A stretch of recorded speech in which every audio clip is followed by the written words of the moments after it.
All life can be placed into two distinct categories. All life will either be a prokaryote or a eukaryote. Prokarya and eukarya differ in many ways. Today, I will look at prokaryotes versus eukaryotes. I will look at the two different types of prokaryotes. I will talk about the two different types of bacterial cell walls. Then I'll give a bacterial cell survey followed by a eukaryotic cell survey. So, prokarya versus eukarya. Now, whether you're prokaryotic or eukaryotic, all cells have four commonalities. All cells will have a plasma membrane that is comprised of a phospholipid bilayer. There is a phosphorus head and lipid tails. The phosphorus heads like to interact with water while the lipid tails do not. So the lipid tails orientate themselves together and the phosphorus heads orientate themselves on the outside. So all cells will have a plasma membrane made of a phospholipid bilayer, which I have drawn here in my example of a eukaryotic cell. All cells will also have cytosol, which is the cellular jelly or jello that the cell contents float in. All cells will also have DNA or deoxyribonucleic acid, which is the genetic material of all living organisms. And all cells will have ribosomes, which are the protein synthesis machinery.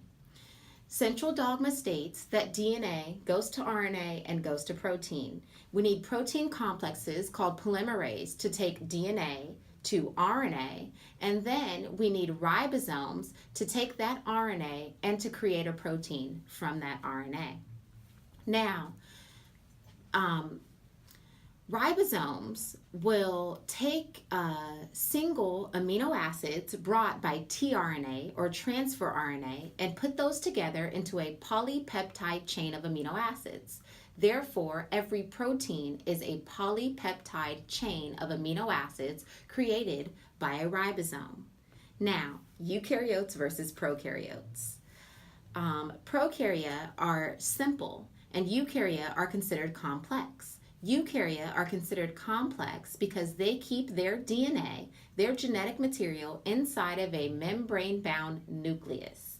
And eukaryotes also have other membrane-bound organelles, which are many, M-I-N-I, organs that allow compartmentalization of different cellular processes. Prokaryotes are considered simple because they don't have a membrane-bound nucleus or other membrane-bound organelles. So, let's talk about the complex eukaryote versus the simple prokaryote. Prokarya can be subdivided into two categories. It can either be archaea or bacteria. Archaea, bacteria, and eukarya comprise the three domains of life. If you are alive, you are archaea, bacteria, or eukarya, or you're not alive. So, archaea and bacteria are both single-celled organisms that have those four elements: a plasma membrane, cytosol, DNA, and ribosomes. Archaea and bacteria live in virtually all environments on Earth, from hydrothermal vents to saline bodies of water and even mammalian guts. You can find prokaryotes everywhere. In order to live in all of those harsh environments, prokarya have a cell wall surrounding their outer membrane. That cell wall for archaea is comprised of pseudopeptidoglycan, and for bacteria, that cell wall is made of peptidoglycan. Archaea and bacteria are extremely similar. I want to talk about bacteria in more detail because as of late, scientists do not know a lot about archaea because they cannot be successfully grown in the lab. Archaea are so sensitive that we can study them out in their natural environment, but once we start to bring them in the lab, we just can't cultivate them. However, we have cultivated bacteria and we know far more about bacterial processes. So let's talk about bacterial cell walls.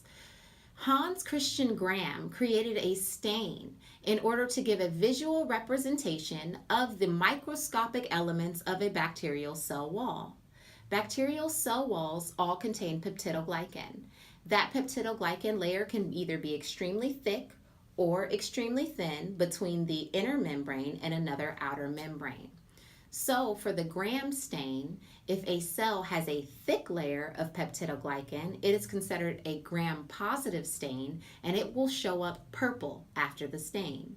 For a Gram-negative cell, it will have a thin layer of peptidoglycan, and it will show up pink after a counter stain, but it will not be purple. So Gram-positive, thick peptidoglycan, purple cell. Gram-negative, thin layer of peptidoglycan, not a purple cell, usually a pink cell. Now, let's look at bacteria in a little bit more detail.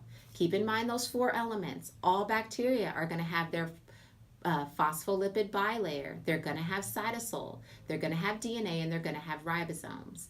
The DNA, however, for a prokaryotic cell or a bacteria is going to be in one circular chromosome found in an area inside of the cell called the nucleoid. The nucleoid is a region. It is not bound by a membrane. It's just an area. Therefore, that one singular chromosome of the genetic material of a bacteria is just floating around in the cytosol. Bacteria also have ribosomes. They are much like eukaryotic ribosomes in structure as well as in function, but they're much smaller. So eukaryotic ribosomes are larger, but they do the same thing. All ribosomes will create polypeptide chains of amino acids from an RNA transcript. Now, bacteria may also have small hair-like projections coming out of their cell membrane called pili. Pili help aid in movement as well as reproduction. Bacteria may also have a tail-like whip called a flagella. That flagella helps aid in movements. Many bacteria live in aquatic environments or in environments where they have to move along on a substrate, and they use that whip, the flagella, to move themselves along. Bacteria can have one or they can have multiple flagella. Now, bacteria don't get much more complex than that. They have a lot of different metabolic processes and a lot of different ways of obtaining nutrients. However, they just don't get more complex than those simple elements. Now, let's talk about our complex eukaryotes. As I said before, eukarya are considered complex because they keep their DNA inside of a membrane-bound organelle called the nucleus. When looking at a cell underneath a microscope, the nucleus is usually the most prominent, largest organelle inside of the cell. The nucleus, most of them are round. The nucleus inside of it has an area called the nucleolus. The nucleolus is a dense mass of matter that actually contains the genetic material. The DNA is inside of the nucleolus, which is usually just a mass. However, when the cell starts to divide, you can see many linear chromosomes. Therefore, eukarya have linear chromosomes inside of a membrane-bound organelle, unlike prokaryotes with their circular chromosome in a region. Now, eukaryotic cells have an endomembrane system. The endomembrane system allows for movement of different particles and substances throughout the cell without having to interact with the cytosol. The endomembrane system uses membrane-bound balls called vesicles in order to move things from one place to another in the cell. The first part of the endomembrane system that most proteins go to is called the endoplasmic reticulum. It's found immediately outside of the nucleus. The endoplasmic reticulum is made of a series of interconnected sacs called cisternae, and inside of those sacs, the inside is called the endoplasmic reticulum lumen, or the ER lumen. The endoplasmic reticulum has two parts. It has the rough and the smooth. The smooth part of the endoplasmic reticulum is the site of lipid synthesis. It's the site of glyconeogenesis, where glycogen is made. It's where poisons are detoxified. It's also the area of calcium storage. But the rough area of the endoplasmic reticulum is called rough because its outside is lined with ribosomes. Ribosomes are protein synthesis machinery. those ribosomes on the outside of the ER make proteins, and those proteins are then translocated into the ER lumen to travel to another area of the endomembrane system. So, once the protein is inside of the ER lumen, a vesicle forms around that protein, and that protein can travel to another area of the cell. The second part of the endomembrane system I want to talk about is called the Golgi apparatus. The Golgi apparatus is yet again made of a series of interconnected sacs called cisternae, and the Golgi apparatus has two faces. It has a cis face close to the nucleus, and it has a trans face close to the plasma membrane.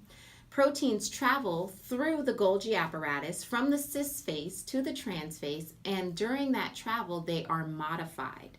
Proteins can receive sugar modifications in the Golgi, as well as other additions, in order for that protein to become fully functioning. When a protein is done in the Golgi, it exits the trans phase through a vesicle. That vesicle can fuse with the plasma membrane in order for that protein to be excreted outside of the cell, or that vesicle can go fuse with another organelle so that protein can become part of a different area of the cell. Another part of the endomembrane system I want to talk about are lysosomes. Lysosomes act as the stomach of the cell. A lysosome keeps an extremely low pH by maintaining hydrogen ion pumps that constantly pump hydrogen back into the lysosome. That keeps it a very acidic environment with a low pH in order to break down macromolecules. The lysosome allows the cell to break down food. It can also break down damaged organelles and make those back into the molecules in order to build new organelles. So lysosomes are extremely important. They are the stomach of the cell.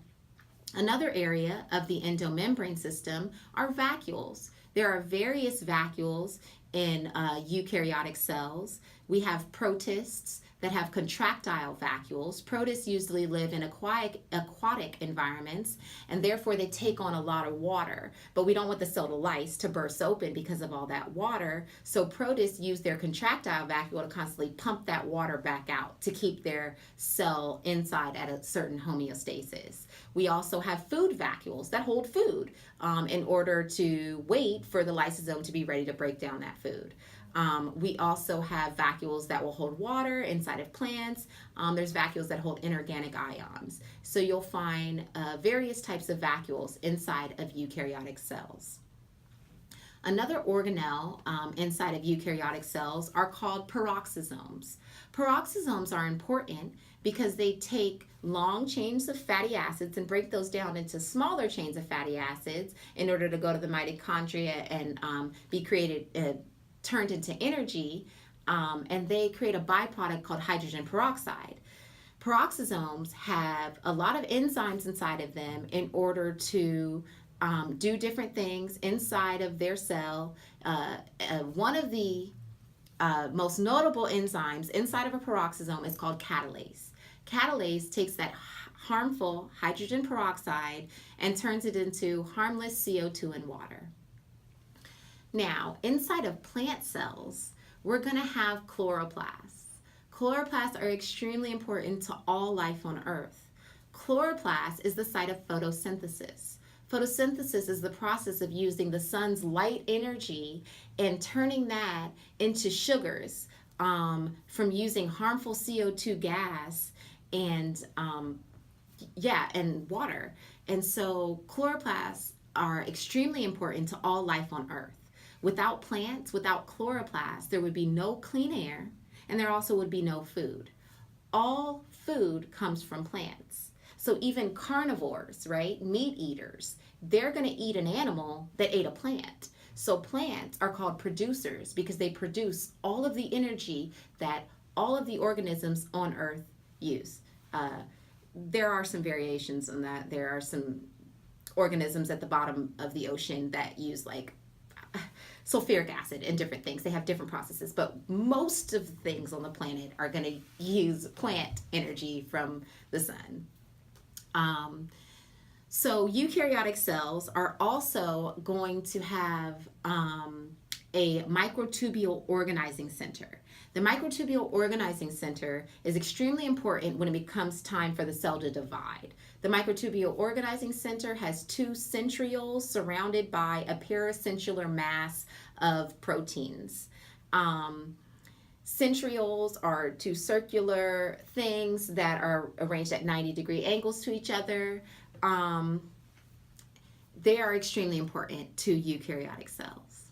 Now, all of these organelles are floating around in the cytosol, but cytosol is just like jelly or jello, so cytosol doesn't hold any form, and we don't want our eukaryotic cells to collapse on themselves. So eukaryotic cells employ a cytoskeleton.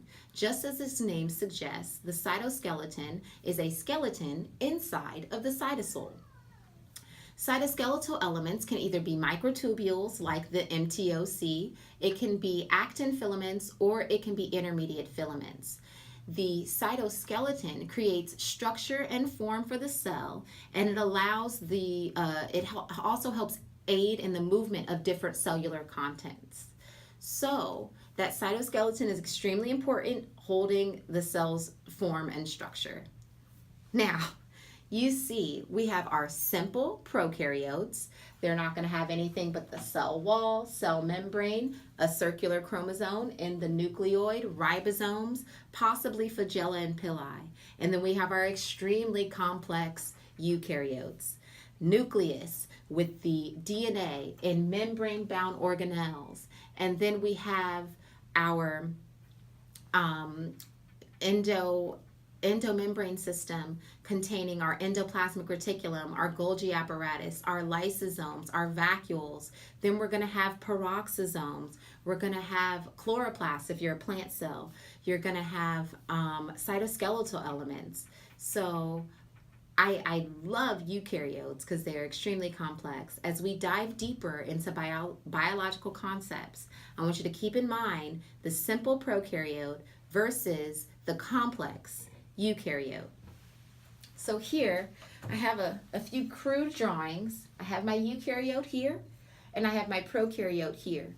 Over here I also have a eukaryotic cell that is a little bit more detailed, and it has certain elements that I did not include over here. Like here I have my cytoskeletal elements. I also have different proteins embedded in my my phospholipid bilayer.